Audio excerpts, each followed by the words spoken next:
Hazreti İsa muqaddas ruhga cho'mib, Yordan daryosidan qaytib kelgandan keyin muqaddas ruh uni cho'l bayavonga elib bordi.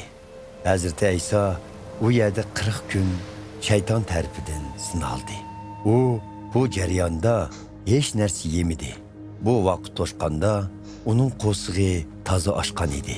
Buni bilgan shayton uningga: "Agar sen rostınla Xudoning o'g'li bo'lsang, mushu toshni nonga aylantirib ye", dedi. Hazreti İsa uningga javoban: "Tavratda inson faqat non bilanla yashamaydi deb yozilgan", dedi. Shayton yana uni egiz joyga chiqarib, ko'zini yumib ochguncha uningga dunyodagi barliq davlatlarni ko'rsatib: "Agar menga sajda qilsang, mana bu davlatlarga hukmronlik qilish huquqi va shon shavkatlarning hammasini sana taqdim qilaman. Chunki bularning hammasi menga topshirildi.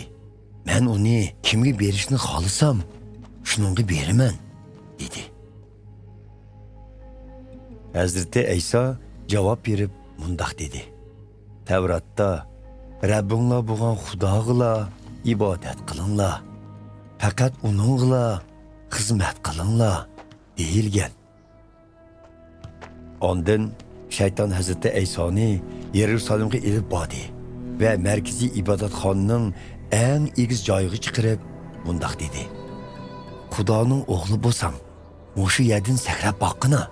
Chunki Tavratda Xudo farishtalariga seni qo'g'dash to'g'riliq amr qilgan.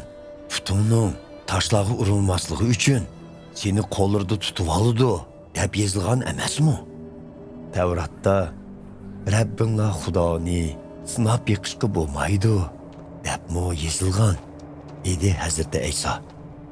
Shayton har xil usulda Hazreti İsa'ni sinab ozdira olmagandan keyin uni vaqtincha tashlab ketib qoldi.